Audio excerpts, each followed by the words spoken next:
amigos, que os bons espíritos nos amparem para o nosso estudo de hoje.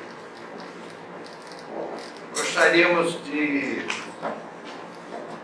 na noite, falarmos um pouco justamente sobre o estudo.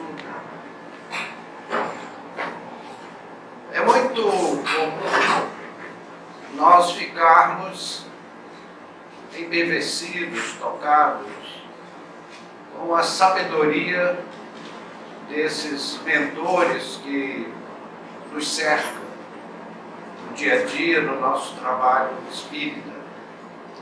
Não só a sabedoria, como nos encanta também a generosidade que eles nos distinguem. Mas, para o nosso estudo, é importante não perdermos de vista que esses irmãos nossos já passaram pela fase que nós estamos passando. E foi assim, em grandes lutas, a duras penas, que eles venceram as suas limitações, eles se tornaram esses maravilhosos companheiros que não enxergam as nossas imensas deficiências e nos tratam como iguais. Deus coloca em nosso caminho esses irmãos mais velhos em espiritualidade para que eles nos sirvam de exemplos. É copiando esses sábios espirituais que nós vamos nos melhorando. Porque, meus amigos, Deus não distribui privilégios. Deus nos premia os esforços. Porque a lei divina é de trabalho. Tudo trabalha. Nós olhamos nos reinos inferiores da natureza, tudo se movimenta numa construção universal. Nós não conseguimos visibilizar os grandes espíritos, mas vemos a sua obra no universo. Não é à toa que a Terra está aí, girando em torno de si mesma, em volta do Sol, levando a Lua, e o Sol levando todo o seu clã de planetas. Isso não é obra do acaso. O ensinamento espírita está à nossa disposição. É só querermos. Para iluminar as nossas almas, o nosso entendimento, para que nós possamos ser mais úteis do que somos hoje, porque queremos ser melhores. A pessoa, ou as pessoas que vão pela primeira vez a um centro espírita, se desejarem, podem sentir a imortalidade da alma, o ambiente espiritual que nos cerca. Posso garantir aos amigos que é dos mais belos. É justamente a generosidade desses luminares do mundo espiritual, que são almas ocupadíssimas e que, em meio às suas colossais tarefas, arranjam espaço para vir conviver conosco, congraçar conosco, nos incentivando a sermos melhores. Aquele que nasce num lar espírita organizado, equilibrado, recebe uma oportunidade venturosa na Terra. Muito difícil isso. Mas é não só uma oportunidade, como uma responsabilidade para as nossas consciências. Recebermos, especialmente na infância, a mente infantil, ela é receptiva. Uma linguagem humana, ela é compradora. Para a criança pequena, o papai e a mamãe são seus super-heróis. Então é a oportunidade dos 0 aos 7 anos nós fazermos o investimento dos nossos filhos pequenos para que eles tenham um futuro melhor do ponto de vista espiritual. Aqueles espíritos menos adiantados, quando surgem na Terra, sem esse respaldo, eles acabam se entregando de uma forma veemente aos interesses de ordem material, como se a matéria fosse o nosso objetivo, o que não é. A Terra, a nossa vida terrestre, é apenas uma oportunidade, é apenas uma tarefa, não é o objetivo. O objetivo é o aprimoramento dos nossos espíritos, porque nós estaremos rapidinho migrando para o mundo espiritual para analisarmos o que fizemos num momento presente e num passado remoto, quais são as pendências que nós temos de um passado mais distante, para, junto com os nossos tutores espirituais, nós temos aqueles diletíssimos amigos que orientam a nossa vida terrestre e que conosco examinam quais são os nossos compromissos ainda pendentes para uma nova jornada terrestre.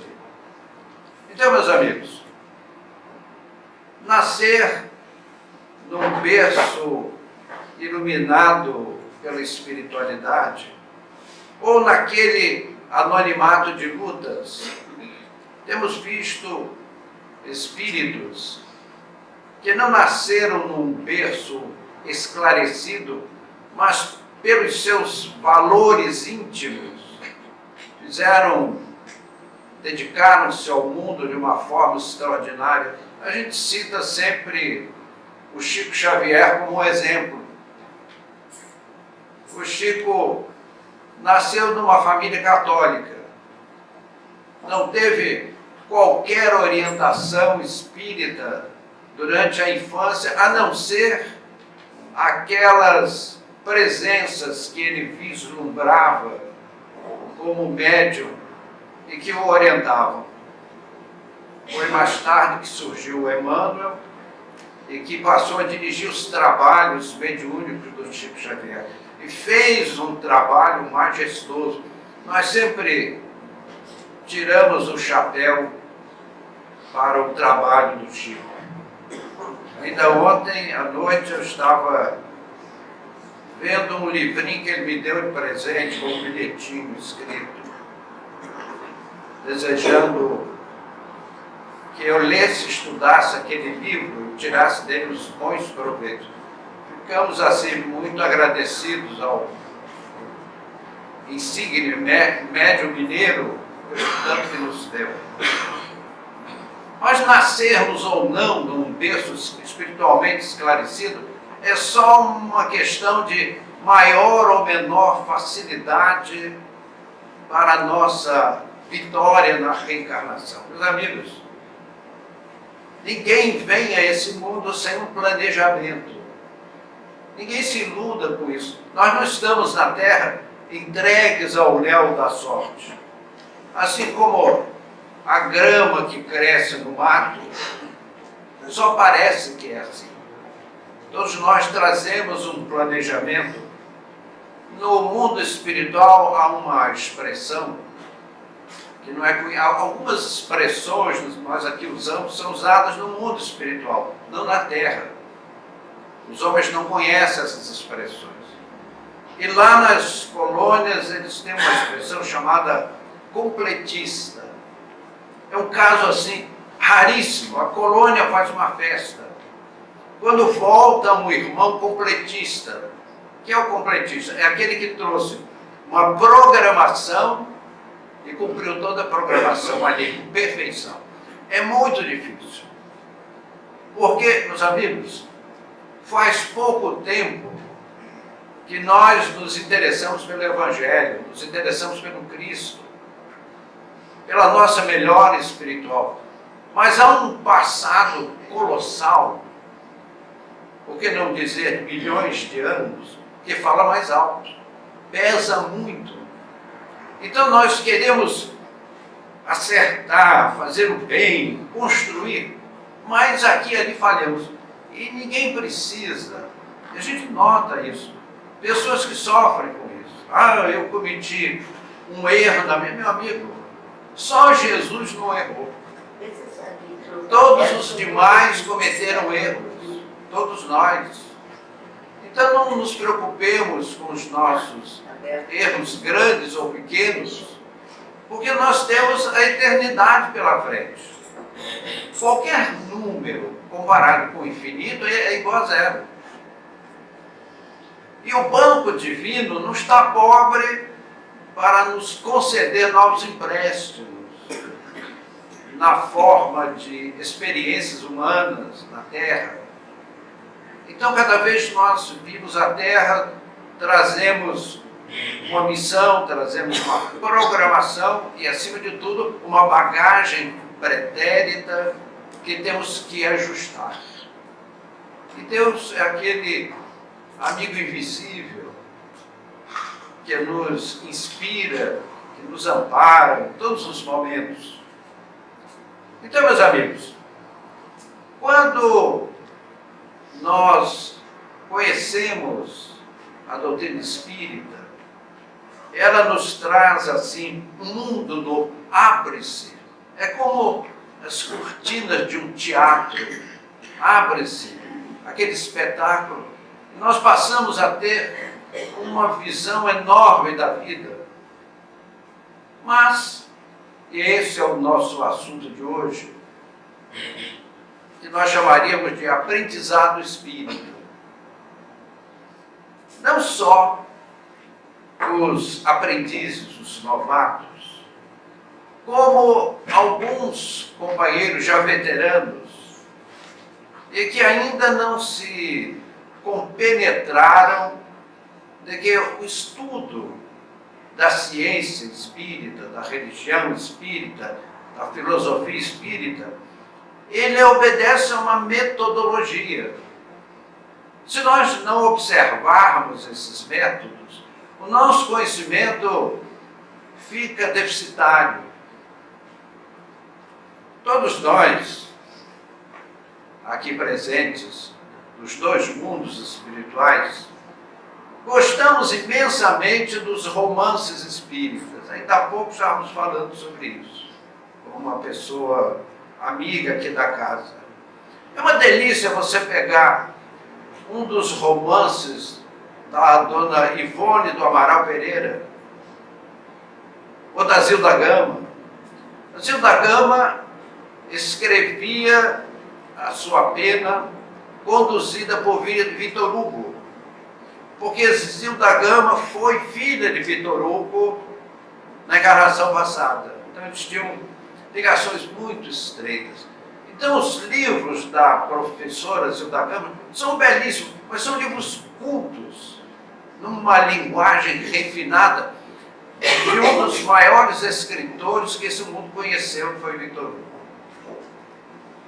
Mas tirando esses livros portentosos, há livros da dona Ivone do Amaral Pereira, livros gostosíssimos. Então a gente se deleita e às vezes deixa de estudar a doutrina. E é por isso que eu peço vênia aos diletíssimos amigos nessa noite, para sermos bem metódicos nesse comentário sobre o estudo espírita. Nós devemos começar o estudo através do Livro dos Espíritos. Então eu vou dar uma ordenzinha na nossa cabeça para nós seguirmos esse caminho. Nós, aprendizes, e também os companheiros veteranos, mas que não seguiram esse método. Então o Livro dos Espíritos, o Livro dos Médiuns, o Evangelho segundo o Espiritismo, Céu e Inferno, obras póstumas, a Gênese, o que é o Espiritismo, Introdução ao Estudo da Doutrina Espírita. Esses são os livros, foram os livros publicados por Allan Kardec.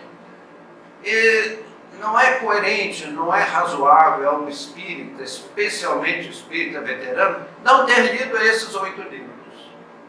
Está cometendo um equívoco. Vocês desculpem os nossos comentários, mas nós já temos muitos cabelos brancos, aliás, só branco. Buraco preto não vai achar. Branco e pouco. Já dobrando o cabo da Boa Esperança. Então nós nos servimos da nossa idade física, pelo menos, e a ajuda espiritual, muito mais, para dizer essas coisas. É imprescindível ao estudioso da doutrina ler esses 8 livros de Kardec. E aí bom seria completar esses 8 livros com aqueles 12 tomos, volumes da Revista Espírita. Allan Kardec publicou durante 12 anos. A Revista Espírita ainda hoje é publicada, só que hoje ela é trimestral, editada em Paris. Vocês, quando forem passar umas férias em Paris, ficar lá vendo os Champs-Élysées, a Torre Eiffel, né? Tomando um cafezinho naquela praça, é uma delícia. Bom de pegar um cinzeiro assim por um bolso de recordação, não é isso? Todo brasileiro sabe fazer isso magistralmente, né? Levar um cinzeiro, vou mostrar o seguinte, está vendo? Olha, o senhor estava olhando a Torre Eiffel quando eu peguei esse cinzeiro de graça. Só que depois, quando ele traz a conta, ele põe um cinzeiro. O garçom francês não é tão bobo quanto parece. Então, meus amigos, Allan Kardec, durante 12 anos, publicou a Revista Espírita, e ela é uma memória de tudo o que aconteceu.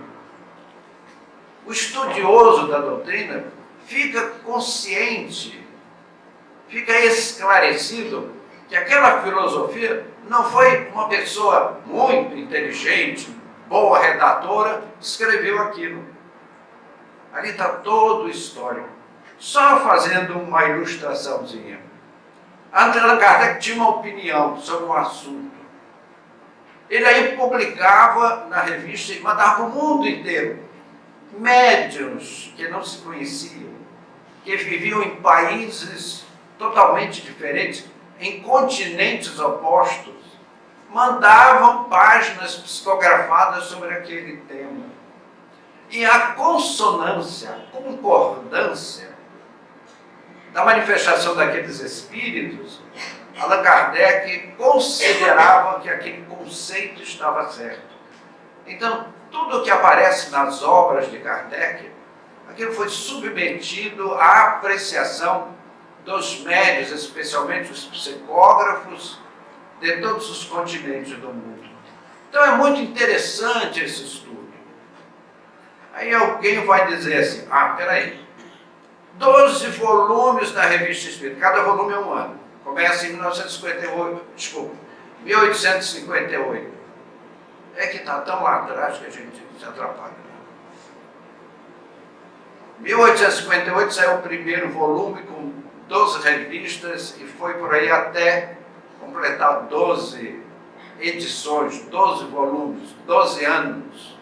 Aí alguém diz assim, mas isso é muita coisa para eu ler. Espera aí, meus amigos. Veja bem, uma pessoa que afeita a leitura, 8 livros da codificação e 12 da revista são 20 volumes. Uma pessoa que lê bastante, afeita a leitura, lê 20 livros em 2 meses. 3 meses no máximo. Um bom leitor. Nós que somos pessoas simples, de cultura modesta, leríamos não em 2 meses, mas em 4 meses. Não realmente lemos. Mas esses livros são para serem lidos durante uma vida. Não é 2, 3 meses. 30, 40, 50 anos. São livros para serem lidos calmamente. Os pedagogos espíritas costumam introduzir algumas orientações nesse estudo. Primeiro, você leu o Livro dos Espíritos, que é o primeiro livro. Em seguida, você leu o livro do Chico, ou da dona Ivone Pereira, ou da professora Zilda Gama, ou do Divaldo Franco, ou qualquer outro médium psicógrafo consagrado. São muitos. A Biblioteca Espírita conta com milhares de títulos. É quase impossível alguém dizer assim, não, eu li todos os livros espíritas. São tantos milhares de títulos que nós precisaríamos começar a ler quase que na infância, atravessarmos a vida e chegarmos lá no ocaso da existência, ainda lendo-a aflitivamente, e provavelmente não leríamos milhares de livros. Então, meus amigos, dizem esses pedagogos que você lê o Livro dos Espíritos, aí depois lê um livro do Chico. Os livros do Chico são doces. Aquilo parece ser uma confeitaria, todas aquelas coisas belíssimas que a gente come com os olhos, né? Confeitaria para se comer com os olhos. Então você vê aquelas coisas tão bonitas, dá uma vontade tremenda, mas tenha cuidado com a balança, porque ela pode de repente ir na direção oposta ao seu interesse e a sua elegância acaba indo para o brejo. Então, meus amigos, dizem esses mesmos educadores espíritas que se você não é um grande leitor, então faz o seguinte, leia pelo menos uma página dos livros basilares da doutrina por dia. Isso tem uma razão de ser. É um pouco complicado explicar isso com o nosso vocabulário muito limitado. Mas quando nós estamos lendo e meditando uma página espírita, nós começamos a criar no nosso ambiente fluidos salutares. Entramos em harmonia, em sintonia com as esferas superiores da luz. É um transporte espiritual. Desde que nós leiamos, meditemos com profundidade naqueles ensinamentos, porque eles são a construção da nossa personalidade superior. O Evangelho no Lar, eu conheço, tem uma distinta amiga, que a família dela toda rejeita a ideia. Ela faz o Evangelho no Lar sozinha. E ela usa aquela recomendação de Jesus, quando fores orar, tranca-te no teu quarto e ora a Deus em segredo. E em segredo Ele virá e te recompensará. Então, baseada nesse ensinamento de Jesus, ela faz sozinha, uma família grande. Ela não conseguiu trazer a família para o caminho da luz. E a gente entende, meus amigos, nós evoluímos espiritualmente em grupos. Vocês já viram assim, no alto, numa represa, os pássaros voando em conjunto? Daqui a milhões de anos serão um conjunto de seres humanos, de famílias. Começam essas ligações em eras remotíssimas. E nós temos alguns milhares de irmãos espirituais nossos na pátria da verdade e uma meia dúzia na terra. Então, quando nós pegamos o Evangelho, lemos uma página e nos sensibilizamos com ela, nós entramos em sintonia com esses irmãos mais velhos, que recebem com muita alegria essas vibrações. E é por isso que Jesus disse, e o Pai virá em segredo e vos recompensará. Foi o único pensador, o único filósofo da história da humanidade que chamou Deus de Pai. Me mostre outro. Pai nosso que estás nos céus. E é por isso, meus amigos, que nós admiramos Jesus, não porque o mundo aplaude, mas pelo muito que Ele nos dá, continua nos dando. Nas nossas aflições, nas nossas desesperações, nas nossas dificuldades, lembremos-nos do Mestre, o dileto amigo, que está de coração aberto para nos receber. Então, meus amigos, o estudo da doutrina espírita, ele é cativante.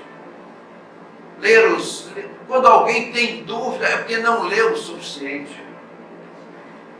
Allan Kardec, como um pedagogo extraordinário, fez assim um manancial de entendimento para que nós pudéssemos compreender a vida celeste. O aprendiz que somos todos nós, é muito importante a ele frequentar um centro espírita bem dirigido, há um perto da sua casa. Não vejo necessidade da pessoa pegar um carro e ir a um bairro distante para assistir uma reunião. Nas imediações da casa de todas as pessoas, há uma instituição espírita bem dirigida. Isso é importante para nós porque o ambiente espírita é um ambiente em que não há profissionalismo religioso. As instituições espíritas nada cobram. Há pessoas que gostam de colaborar porque querem, mas nada é imposto.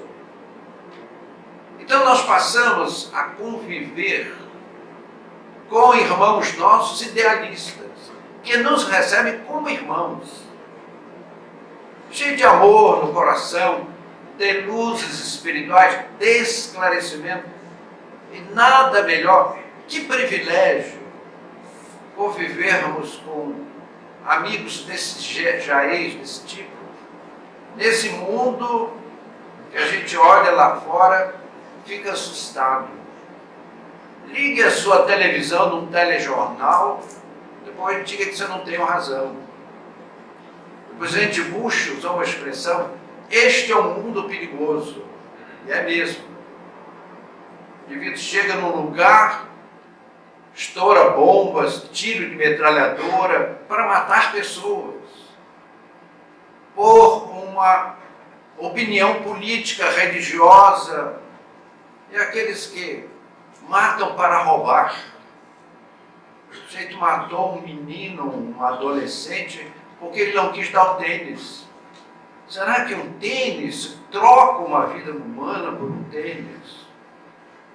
Então, meus amigos, vivemos uma época extremamente difícil.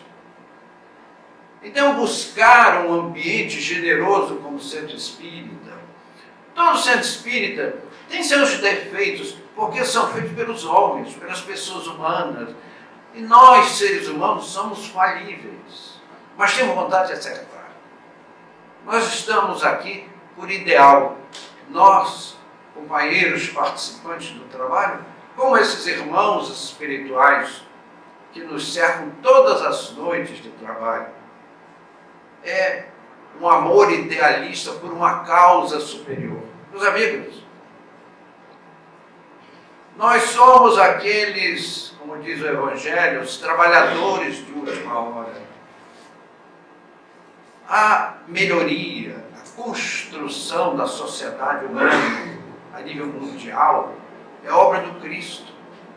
E se nós quisermos, Ele nos admite no seu exército de trabalhadores. Seria para nós, é para nós uma grande honra exercermos o nosso trabalho espiritual sob a tutela do Cristo, nesse mundo terrível em que vivemos. Mas, meus amigos, ao nos filiarmos a um centro espírita, precisamos prestar atenção a uma coisa: não fiquemos como meros beneficiários da casa, ali encantados com a luz. O centro espírita tem muitas e muitas atividades nobres para nós nos engajarmos, se quisermos. Nada é obrigatório, nem contribuição financeira. Nós aqui estamos por ideal. No centro espírita você tem a livraria, que vende a preço de quase nada livros que são verdadeiros tesouros espirituais. Nós estávamos falando ainda há pouco sobre o livro Paulo e Estevão. Meus amigos, você diga assim: a minha vida antes de ler Paulo e Estevão e a minha vida depois de ter lido Paulo e Estevão. Mas a pessoa se pergunta assim: você já leu Paulo e Estevão? Há muitos anos. Então se lê agora é outro livro. Você vai ver um mundo de coisas que não viu antes. Por que razão? Porque neste interregno do que você leu no passado, do que leu hoje, a sua alma evoluiu. Especialmente nós espíritas. Todos nós aqui presentes, participamos de atividades espirituais nas horas noturnas. Meus amigos, é um trabalho empolgante. Como enriquece as nossas almas nos 2 anos. O desejo, a vontade de servir ao nosso próximo. Quantas vezes vamos num grupo visitar a residência de uma pessoa que chegou aflita e preencheu uma ficha, trazendo no semblante a preocupação de problemas que nem imaginamos. E a direção espiritual da casa escala um grupo de médiuns para ir fazer aquela visita. Como nós temos uma lucidez no desdobramento noturno, trazemos recordações muito interessantes desses tratamentos, essas visitas. E o coração feliz por ter feito algo de bom. Então, meus amigos, há a livraria espírita, há a biblioteca espírita, com milhares de títulos à disposição daqueles que começam a estudar a doutrina. Há o atendimento do balcão, há as mensagens espíritas a serem distribuídas. Tem aquela mediunidade de pôr água nos copinhos, é uma mediunidade importante, né? Enche os copinhos. E os benfeitores espirituais magnetizam essa água. Eles explicam numa linguagem que a nossa estupidez não consegue entender as propriedades da água em assimilar o magnetismo espiritual. É uma bênção. Então, meus amigos, se você é um principiante espírita, pergunte ao presidente da casa. Examine tudo o que existe e diga a ele: senhor presidente, me dê uma oportunidade de fazer algo de útil, eu gostaria de fazer tal coisa. Ou diga a ele simplesmente: senhor presidente, onde eu poderia ser mais útil? Aí ele lhe escala para uma atividade. Meus amigos, tome a sua charrua, a sua ferramenta, e execute com amor, com idealismo, com entusiasmo a tarefa indicada. E não se preocupe com os contratempos, que eles sempre virão. Você tem que fazer um trabalho, naquele dia falta luz. E aí? Outro dia chove, também você não pode fazer. Um companheiro engraçadinho vem perturbar o seu trabalho. Meus amigos, isso faz parte. É do nosso mundo. Jesus dizia: a cada dia baixa o seu mal. Não nos precipitemos com essas dificuldades e sigamos à frente. E nunca, jamais, nessa atividade, esqueçamos Jesus. Quando Jesus marchava para o Calvário, ele deixou para a posteridade um conselho inesquecível. Quem quiser vir após mim, tome a sua cruz e siga-me. Porque ser cristão em dia de festa, no dolce far niente, nas festividades, nas facilidades dos comes e bebes, nas gastanças, é muito fácil. Difícil é ser um companheiro de jornada produtivo, que é capaz de servir a Deus e aos seus irmãos de jornada. E que o Mestre Divino, nessa noite, que está nos ouvindo, não ponhamos isso em dúvida, meus irmãos. Jesus usou aquela expressão inesquecível. Quando 2 ou 3 se reunirem em meu nome, eu estarei entre eles. Nós aqui somos mais que 2 ou 3. Então Jesus está presente. Está junto aos nossos corações. Que Ele nos abençoe nessa noite. Permita que voltemos aos nossos lares em paz, com o nosso coração espiritualmente aquecido. Muito obrigado. O Senhor nos abençoe.